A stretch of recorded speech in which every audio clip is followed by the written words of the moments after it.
होता है। और जब तक कि पाचन ठीक ना हो, अच्छी फिटनेस, शरीर में फुर्ती और ताकत, साफ और ग्लोइंग स्किन और शरीर से बढ़ी हुई चर्बी को घटा पाना बिल्कुल भी पॉसिबल नहीं है। क्योंकि जिस तरह से हमारे शरीर को प्रोटीन, फैट, कार्बोहाइड्रेट, विटामिन्स और दूसरे न्यूट्रिएंट्स की जरूरत पड़ती है, उसी तरह फाइबर भी शरीर को ठीक तरह से काम करने के लिए बहुत जरूरी होता है। लेकिन अफसोस की बात यह है कि आजकल लोग जिस तरह का खाना खाते हैं उसमें अक्सर ही फाइबर की बहुत ही कमी पाई जाती है, और जिसकी वजह से समय के साथ साथ पाचन क्रिया कमजोर होने लगती है और खून में भी अशुद्धियां बढ़ने लगती है, जिससे कि शरीर का संतुलन पूरी तरह से बिगड़ जाता है और कई तरह की नई नई बीमारियां शुरू होने लगती है। इसलिए आज की इस वीडियो में हम जानेंगे कि आखिर फाइबर होता क्या है, इसकी कमी होने से शरीर में कौन कौन सी समस्या शुरू होने लगती है, दिन भर में हमारे शरीर को कितने फाइबर की जरूरत होती है, इसकी कमी को किन किन खानों के जरिए पूरा किया जा सकता है। सबसे पहले बात करते हैं कि आखिर फाइबर होता क्या है। दोस्तों, किसी भी खाने में जो रेशे और छिलके होते हैं उसे ही फाइबर कहा जाता है। मिसाल के तौर पे जो एक सेब होता है उसमें रस के साथ साथ फाइबर भी होता है, जो कि रेशे और छिलके के रूप में मौजूद होता है। और जब उसी सेब का जूस निकालकर छानते हैं तो रस तो गिलास में अलग निकल जाता है और छलनी में कुछ रेशे वेस्ट के रूप में जमा हो जाता है। दरअसल यही फाइबर होता है, जिसे बेकार पदार्थ समझकर यूं ही फेंक दिया जाता है। लेकिन किसी भी खाने में फाइबर भी दो तरह के होते हैं। एक तो शरीर में जाने के बाद खून में पहुंचकर ब्लड शुगर और कोलेस्ट्रॉल को मेंटेन करता है, जिसे सॉल्युबल फाइबर कहा जाता है। और दूसरा फाइबर वो होता है जो पाचन को बेहतर बनाने, कब्ज की समस्या होने से रोकने और शरीर में बनने वाले जहरीले पदार्थ को स्टूल यानी मल के जरिए शरीर से बाहर निकालने का काम करता है।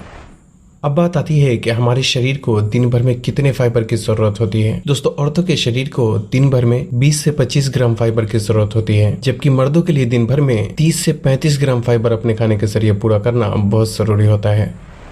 अब बात आती है कि शरीर में फाइबर की कमी होने से कौन कौन सी समस्या शुरू होने लगती है। दोस्तों, जब भी शरीर में फाइबर की कमी होती है तो हमारा शरीर उसे अलग अलग तरीके से बताने की कोशिश करता है, और जिसमें नंबर 1 है कब्ज या फिर पाचन में गड़बड़ी। खाने में फाइबर की कमी होने से इसका सबसे ज्यादा पाचन पर ही बुरा असर पड़ता है और कब्ज की समस्या शुरू होने लगती है। यहाँ तक कि एक ही दिन में ये लक्षण दिखने लगते हैं। मिसाल के तौर पे जाने अनजाने में आज कोई व्यक्ति बिना फाइबर वाले खाने का इस्तेमाल करता है तो कल सुबह होकर ही कब्ज और पेट ठीक से साफ न होने की समस्याओं का सामना करना पड़ जाता है। और ऐसा इसलिए क्योंकि जब हम कुछ भी खाते हैं तो वो आहार नली से होकर पेट में पहुंचता है, पेट से छोटी आंत में, छोटी आंत से बड़ी आंत में और फिर बड़ी आंत से स्टूल यानी मल के जरिए शरीर से बाहर निकल जाता है। लेकिन यहाँ ध्यान देने वाली बात यह है कि जब कोई भी खाना हमारी छोटी आंत में पहुंचता है तो खाने में मौजूद रस और न्यूट्रिशन को हमारी छोटी आंत खींचकर उसे खून में पहुंचा देता है, और जो वेस्ट पदार्थ बचता है उसे बड़ी आंत में ढकेल दिया जाता है। और दरअसल इसी वेस्ट पदार्थ में ज्यादातर फाइबर होता है। खाने में फाइबर की मात्रा ज्यादा होने से बड़ी आंत में वेस्ट पदार्थ भी ज्यादा मात्रा में जमा होता है, जिससे कि सुबह प्रेशर अच्छी तरह आता है और पेट भी खुलकर साफ होता है। लेकिन जब किसी व्यक्ति के द्वारा खाए गए खाने में फाइबर की कमी रहती है तो वो खाना छोटी आंत में पहुंचते ही उसे लगभग पूरा खींचकर खून में पहुंचा दिया जाता है, क्योंकि उस खाने में फाइबर की मात्रा कम होने की वजह से वेस्ट पदार्थ उतना बचता ही नहीं जिसे बड़ी आंत में भेजा जाए, या फिर इतना कम वेस्ट पदार्थ बनता है जो कि बड़ी आंत में आने के बाद भी रुक जाता है और ठीक से प्रेशर नहीं बनता, जिससे कि आसानी से बाहर नहीं निकल पाता और कब्ज की समस्या पैदा करने लगता है। और यही वजह है कि जो लोग ज्यादातर बिना फाइबर वाले खाने का इस्तेमाल करते हैं उनमें अक्सर ही कब्ज की समस्या देखने को मिलती है। हालांकि कई बार पानी बहुत कम पीने की वजह से भी स्टूल पूरी तरह से सूख जाता है और कब्ज की समस्या शुरू होने लगती है। इसलिए खाने में फाइबर की कमी को पूरा करके सही मात्रा में पानी पीने का भी ख्याल रखा जाए तो कब्ज की समस्या को कुछ दिनों में ही काफी हद तक ठीक किया जा सकता है। और जो कि आगे इसी वीडियो में हम जानेंगे कि फाइबर की कमी को किन किन खानों के जरिए आसानी से पूरा किया जा सकता है। नंबर 2, फाइबर की कमी का दूसरा लक्षण है ब्लड शुगर फ्लक्चुएशन, जिसका मतलब है कि खून में शुगर की मात्रा एकदम से बढ़ जाना और फिर तुरंत एकदम से कम हो जाना। क्योंकि जब कोई व्यक्ति बिना फाइबर वाले खाने का इस्तेमाल करता है तो उसमें मौजूद शुगर, कार्बोहाइड्रेट और दूसरी कैलोरीज तुरंत खून में पहुंचकर ब्लड शुगर को इंक्रीज कर देता है, जबकि फाइबर वाले खाने का इस्तेमाल करने से ये शरीर में धीरे धीरे एब्सॉर्ब होता है और ब्लड शुगर को अचानक से इंक्रीज भी नहीं करता। और यही वजह है कि डायबिटीज वाले लोगों को डॉक्टर हाई फाइबर फूड खाने की सलाह देते हैं। Number 3, high cholesterol. दोस्तों, खाने में मौजूद सॉल्युबल फाइबर पाचन क्रिया के दौरान ब्रेक डाउन हो जाता है और फिर खून में पहुंचकर कोलेस्ट्रॉल को मेंटेन रखने में बहुत मदद करता है। इसलिए खाने में फाइबर की कमी होने से शरीर में बुरे कोलेस्ट्रॉल की मात्रा बढ़ने के भी चांसेस बहुत ज्यादा रहते हैं। हालांकि कोलेस्ट्रॉल बढ़ने की दूसरी वजह खाने में बहुत ज्यादा तेल और फैट का इस्तेमाल करना और फिजिकल एक्टिविटीज बिल्कुल भी ना करना भी हो सकता है। Number 4, skin problem. दोस्तों बिना फाइबर वाले खाने का लगातार इस्तेमाल करने से खून में शुगर की मात्रा बढ़ती है, जिससे कि ये इंसुलिन और शरीर के हार्मोन्स पे भी बुरा असर डालता है। और यह वजह है कि जो लोग ज्यादातर बिना फाइबर वाले खाने का इस्तेमाल करते हैं उनमें एक्ने और पिंपल्स की प्रॉब्लम ज्यादातर देखने को मिलती है। हालांकि पिंपल्स की प्रॉब्लम होने के और भी कई कारण होते हैं, जिसके बारे में मैं पहले ही पूरे 6 पार्ट में डिटेल में वीडियो बना चुका हूँ, लेकिन उन सब में खाने में फाइबर की कमी होना भी एक बहुत बड़ा कारण होता है।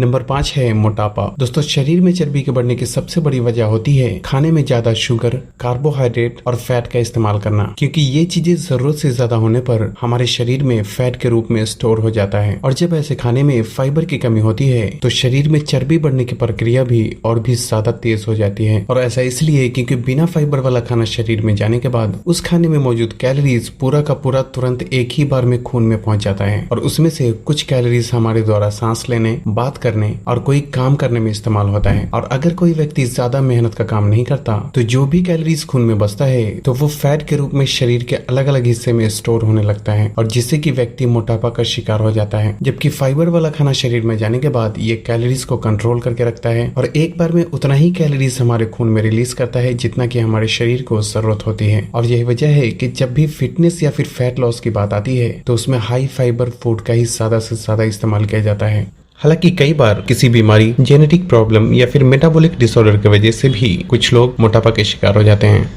अब बात करते हैं कि फाइबर की कमी को किस तरह से पूरा किया जा सकता है। दोस्तों फाइबर के बेस पे सभी नेचुरल खाने को 3 कैटेगरी में डिवाइड किया जा सकता है, लेकिन इन खाने की चीजों के बारे में जानने से पहले कुछ ऐसे खाने के बारे में जानना जरूरी है जिसमें एक तो फाइबर बिल्कुल भी नहीं होता और दूसरा ये कि उसमें शुगर और फैट की बहुत ज्यादा मात्रा मौजूद होती है, जिससे कि हमारे पाचन और शरीर को बहुत ज्यादा नुकसान पहुंचाता है। जैसे कि चाय, बिस्किट, मैदे से बनी चीजें, ice cream, pizza, burger, samosa, cold drink, chips, chocolate, मिठाई और बाहर दुकानों में मिलने वाली लगभग सभी चीजों में फाइबर बिल्कुल भी नहीं पाया जाता, क्योंकि ये सभी चीजें या तो बहुत ज्यादा तेल या फिर बहुत ज्यादा चीनी से बनी होती है, जो कि कब्ज, डायबिटीज, कोलेस्ट्रॉल, एक्ने, पिंपल्स और कई तरीके की दूसरी बीमारियों का कारण बनता है। साथ ही इन चीजों का लगातार इस्तेमाल करने से पेट में अच्छे बैक्टीरिया की मात्रा खत्म होने लगती है और बुरे बैक्टीरिया बढ़ने लगते हैं, जिससे कि पाचन क्रिया समय के साथ साथ बिगड़ती चली जाती है। इसलिए मैं आपको ये नहीं कहता कि आपको इसको बिल्कुल नहीं खाना चाहिए, लेकिन हो सके तो अच्छी सेहत पाने के लिए इन चीजों का जहां तक हो सके कम से कम ही इस्तेमाल करें, और खासकर इसे खाली पेट इस्तेमाल करने से जरूर परहेज करें, क्योंकि इन चीजों का खाली पेट इस्तेमाल करने से ये शरीर को और भी ज्यादा नुकसान पहुंचाता है।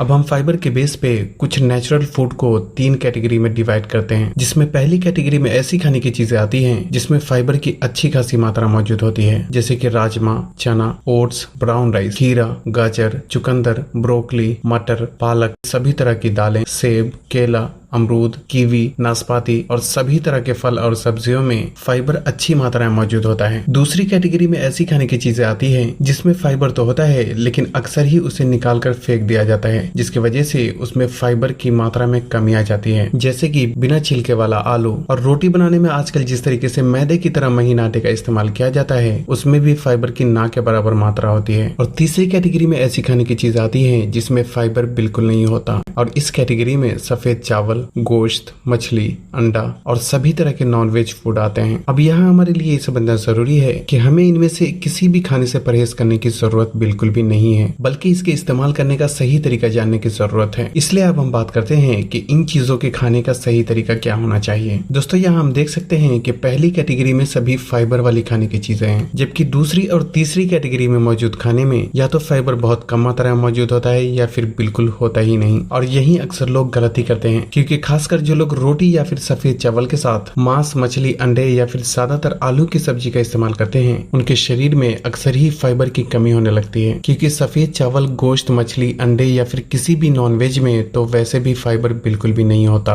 रोटी में फाइबर बहुत कम मात्रा में होता है और आलू का छिलका निकाल देने की वजह से उसमें भी फाइबर की मात्रा में बहुत ही कमी आ जाती है, जिससे कि शरीर में फाइबर की जरूरत पूरी नहीं हो पाती, और ऐसे में अक्सर ही व्यक्ति को कब्ज की समस्या होने लगती है। इसलिए सही तरीका तरीका ये है कि जब भी आप कैटेगरी नंबर 2 और 3 में दिखाई जाने वाले किसी भी खाने यानी रोटी चावल या फिर मांस मछली का इस्तेमाल करते हैं तो साथ में कैटेगरी नंबर 1 से कोई भी सब्जी या फिर 150 से 200 ग्राम खीरे और गाजर जैसी चीजों को सलाद के रूप में अपने खाने में शामिल करना चाहिए, ताकि जो फाइबर रोटी चावल मांस मछली और आलू से नहीं मिलता उसकी कमी सब्जी और सलाद के जरिए पूरी हो जाए, क्योंकि लगभग हर सब्जी में फाइबर की अच्छी खासी मात्रा मौजूद होती है। इसलिए यहाँ आपको बिल्कुल भी कंफ्यूज होने की जरूरत नहीं है। बस हमेशा ही इतना ख्याल रखें कि जो फाइबर रिच फूड है उसको आप अकेले भी इस्तेमाल कर सकते हैं, लेकिन जिस खाने में फाइबर नहीं होता उसे किसी न किसी एक फाइबर वाले खाने के साथ खाना चाहिए। लेकिन क्योंकि फाइबर पानी को सोखने का काम करता है, इसलिए जब आप हाई फाइबर फूड का इस्तेमाल करते हैं तो आपको दिन भर में 2.5 से 3 लीटर पानी पीने का भी खास ख्याल रखना चाहिए। पानी कब, कैसे और कितना पीना चाहिए इस बारे में हमारे चैनल पे पहले से ही वीडियो मौजूद है, जिसके लिंक आपको इस वीडियो के डिस्क्रिप्शन में मिल जाएगी। मैंने फाइबर वाली जो भी खाने की चीजें बताया है उसमें किस खाने में कितना फाइबर होता है